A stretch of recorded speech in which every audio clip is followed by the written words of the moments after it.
Chers frères et sœurs, shalom. C'est votre serviteur, pasteur Malou, visionnaire du Club des Étoiles Brillantes. Aujourd'hui, tel que je vous ai parlé, les choses sérieuses ont déjà commencé depuis les éditions passées. Et ce matin, sans pour autant sans vous prendre beaucoup de temps, nous allons parler sur comment récupérer ton étoile. Voleux, ton étoile qui a été voilée, ton étoile que le diable a exploité. Comment la récupérer? C'est là où se trouve le plus grand problème. Nous avons parlé sur les 5 signes que tu es une étoile et nous avons montré les causes, les sources qui font que le diable puisse voler nos étoiles.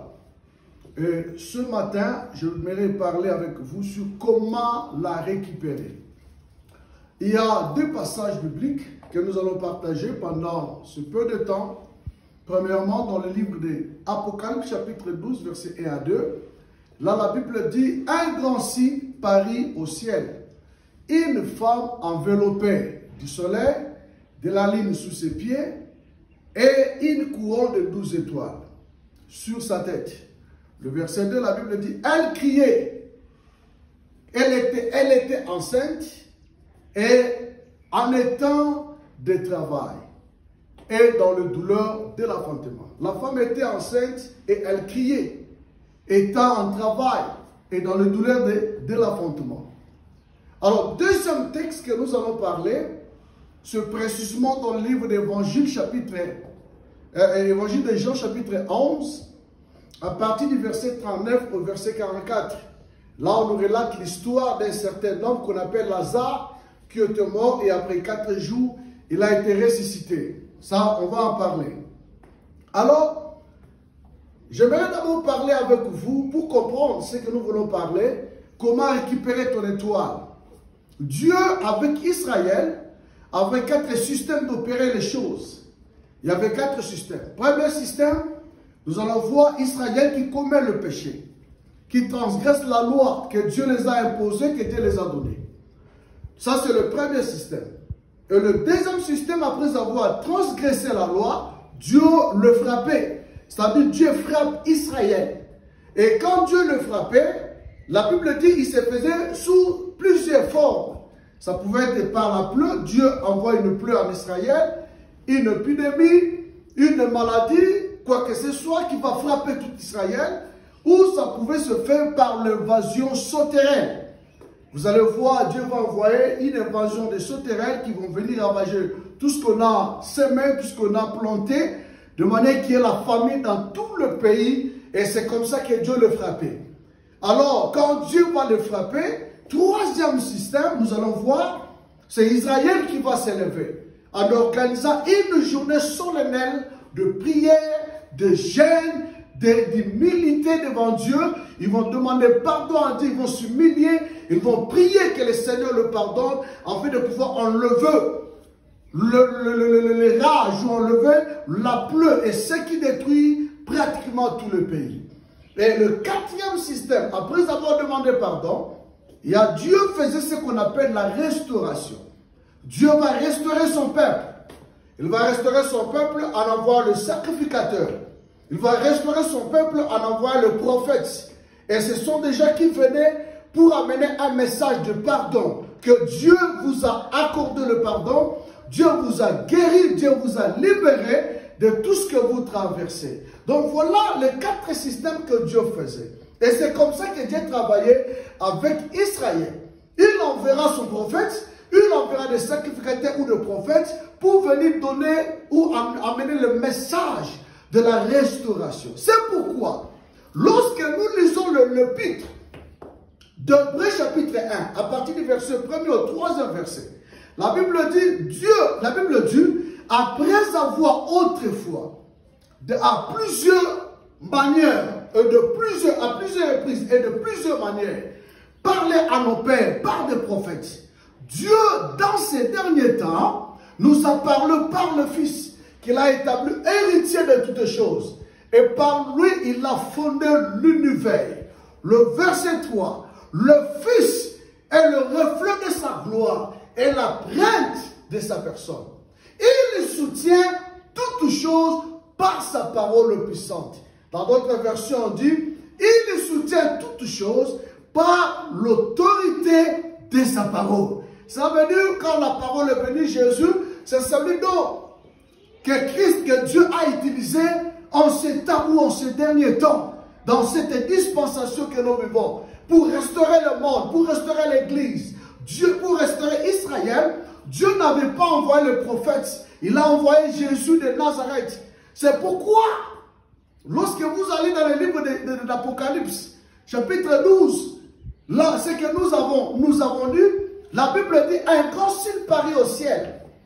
Une femme enveloppée du soleil, de la lune sous ses pieds, et une couronne de 12 étoiles sur sa tête. Elle était enceinte. Elle criait en étant en travail et dans le douleur de l'enfantement. Cette femme qui était enveloppée du soleil, c'est Israël. Cette femme-là, c'est Israël. Et la grossesse qu'elle portait, c'est ce fils qu'on appelle Jésus. Le 12 étoiles, c'est le 12 tribus d'Israël. C'est ça ce que Joseph a vu dans le livre de Genèse chapitre 37. Il a dit à son père, je vis le soleil, la lune et les 11 étoiles se sont prosternés devant moi. Et son père lui posa la question, donc il s'est dit, moi, ta mère ainsi que tes frères, nous allons nous prosterner devant toi. C'est-à-dire, c'est les 12 étoiles qui est les 12 tribus d'Israël. C'est ça les 12 tribus d'Israël. C'est ce que la femme portait. Israël portait les tribus d'Israël. Et en elle avait, en elle Israël, en elle, la femme, il y avait la grossesse. Et cette grossesse, c'est cet homme qu'on appelle Jésus, qu'Israël devait donner naissance sur cette terre, qui devait apparaître sur cette terre pour restaurer le monde entier, pour restaurer Israël, pour restaurer l'univers entier. C'est Jésus dont la femme a porté. C'est Jésus qu'Israël a donné naissance. C'est Jésus que Dieu a utilisé dans ce dernier temps, afin de pouvoir porter la vie, afin de pouvoir restaurer Israël, afin de pouvoir ramener le vie de plusieurs personnes. C'est-à-dire, même si ton étoile a été volée, même si ton étoile a été trafiquée, même si ton étoile est exploitée, même si ton étoile est voilée, il n'y a pas une autre solution si ce n'est que Jésus de Nazareth. C'est lui que Dieu a envoyé sur cette terre afin de restaurer Israël, afin de restaurer le monde entier, afin de ramener à la vie là où il n'y avait pas la vie. Il s'appelle la joie. Le prophète Isaïe a dit, il sera la joie pour plusieurs personnes, pour plusieurs peuples. C'est Jésus. C'est lui qui est capable. C'est lui qui est venu sur cette terre pour donner la vie à ceux qui ont manqué, pour changer l'histoire, pour restaurer, pour récupérer ce que le diable a volé.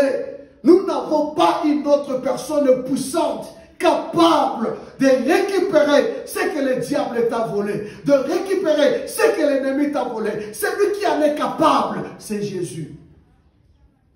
C'est lui seul qui est capable de récupérer. Il était un mystère. C'est pourquoi l'apôtre Paul a dit, lorsque vous lisez Ephésiens 3:6, la Bible dit c'est mystère. C'est que le païen, son co-héritier, participe au même corps. Et les païens forment un corps et participent à la même promesse en Jésus-Christ par l'évangile. Le mystère, c'est quoi? Lorsque Jésus est venu sur la terre, Dieu voulait créer une entité spirituelle dans laquelle il n'y aura ni juif, il n'y aura ni juif et ni non-juif. Dans cette entité nouvelle, Dieu voulait former un corps où les juifs et les non-juifs devaient faire un seul corps, former un seul corps. C'est Jésus.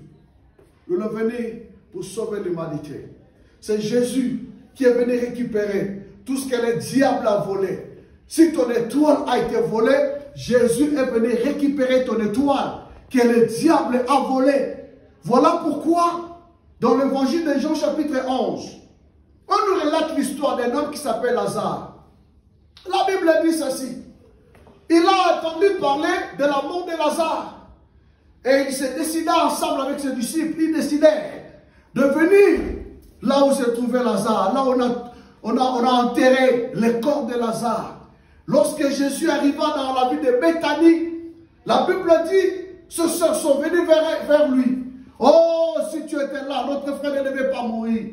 Elles ont pleuré, elles ont parlé de quoi que ce soit. Mais Jésus leur a dit, allons là où le corps se trouve. Il y arrivera.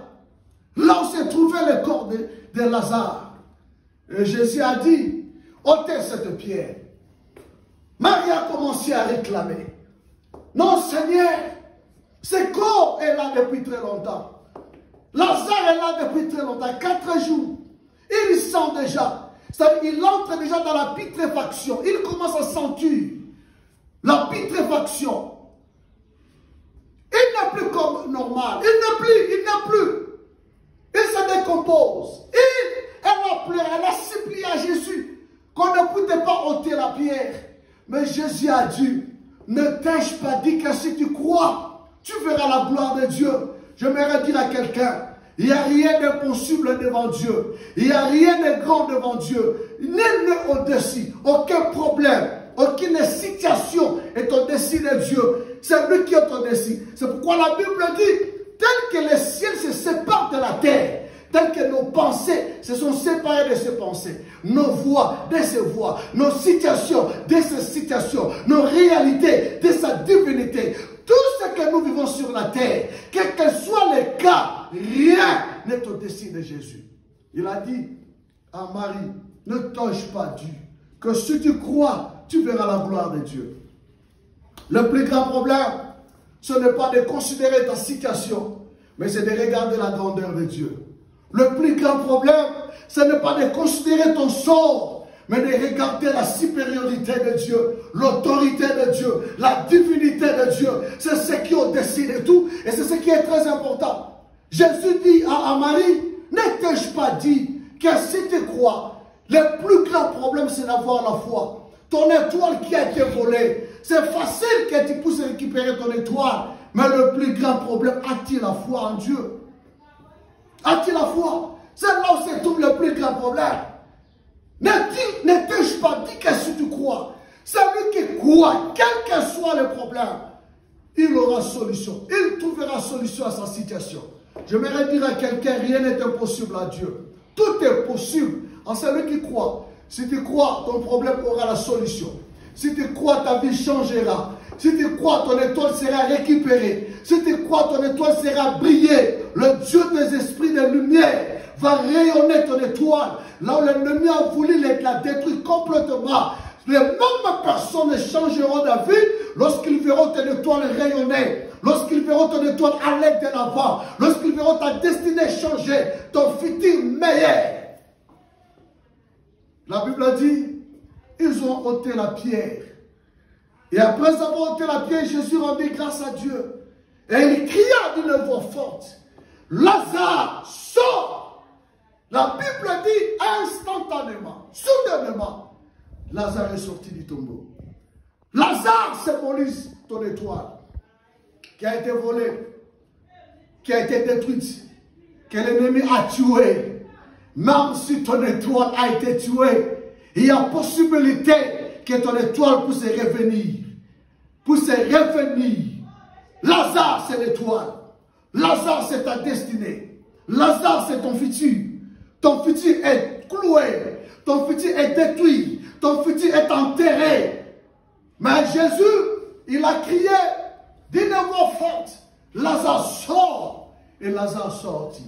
Lazare sortit. Ton étoile sortira. Ta destinée sortira. Ta vie changera. Tout ce que l'ennemi a créé dans ta vie, tu vas le retrouver. Tout ce que l'ennemi a vu dans ta vie, tu vas le retrouver. Jésus n'a pas utilisé d'autre chose qui est la parole. Par sa parole, Lazare était sorti. C'est ces mêmes paroles, cette même parole que le butin de prix a dit. Il soutient toutes choses par sa parole puissante. Et dans d'autres versions, on dit, par l'autorité de sa parole, il soutient toutes choses. Par sa parole, Lazare était sorti, ton étoile est sortie, ton étoile sera sortie par la parole de Christ.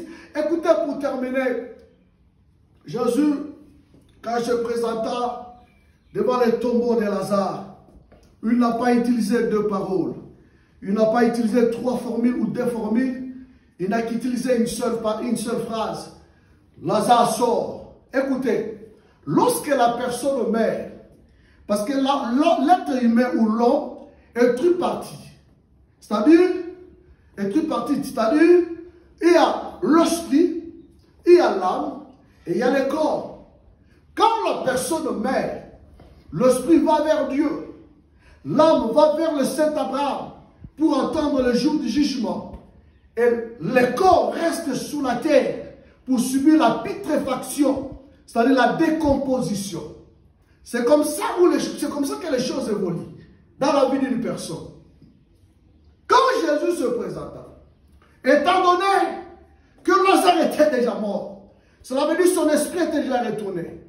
Son âme était déjà dans le sein d'Abraham. Et son corps était là. Jésus se présenta devant le corps de Lazare, mais pas devant l'être. Parce qu'en ce moment, l'esprit n'était pas là. En ce moment, l'âme n'était pas là. C'est le corps qui était là.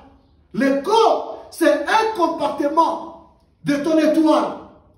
Parce que l'étoile a plusieurs compartiments. C'est comme le corps, un des compartiments de l'étoile. Mais les deux autres très puissants n'étaient pas là. Il n'y avait pas l'esprit, il n'y avait pas l'âme. Mais il a crié, Lazare sort. Lazare est sorti. Écoutez, j'aimerais dire à quelqu'un, lorsque la parole de Jésus est sortie, cette même parole est allée récupérer l'esprit. Cette même parole est allée récupérer l'âme. Cette même parole est allée traiter le corps qui s'est décomposé. Une même phrase avec tout ce système, toutes ces opérations en un clin d'œil. Et Lazare est sorti. J'aimerais dire à quelqu'un, la parole de Dieu, la parole de Jésus-Christ détient un pouvoir multidirectionnel. Ce n'est pas n'importe quelle parole. Quand ça sort, une seule phrase de Jésus va récupérer l'esprit, va récupérer l'âme et ça va traiter le corps et ramener l'homme à la vie. Une seule parole de Jésus va faire sortir ton étoile et ça va récupérer les compartiments de ton étoile, là où ça se trouve, ton mariage qu'on a volé, tes affaires qu'on a volé, ton business qu'on a volé, ton succès qu'on a volé. Une seule parole de Jésus va le récupérer et ton étoile brillera. Ton étoile brillera. Une même parole va récupérer l'étoile d'un avocat, va récupérer l'étoile d'un bâtisseur, va récupérer l'étoile d'un ingénieur, va récupérer l'étoile d'un politicien, va récupérer l'étoile d'un artiste. Une seule phrase de la part de Jésus peut complètement changer l'histoire du monde et l'histoire de vie des anges sur la terre. Écoutez, excellent enfant de Dieu. Il n'y a que Jésus qui peut t'aider à restaurer ton étoile ou à récupérer ton étoile. Père, dans le nom de Jésus, je prie que mes bien-aimés, leurs étoiles par ta parole soient récupérées. Tout ce que l'ennemi a volé, qu'il soit récupéré au nom de Jésus. Que Dieu vous bénisse au nom de Jésus-Christ. Amen. Bien-aimés, nous vous invitons à s'abonner. Abonnez massivement parce que le département d'intercession du Club des Étoiles Brillantes a déjà commencé à soutenir ceux qui se sont abonnés dans la prière. Donc, abonnez-vous, partagez, vous serez vraiment bénis avec les programmes qui vont vous précéder, qui vont venir plus tard. Que le Seigneur vous bénisse. Amen.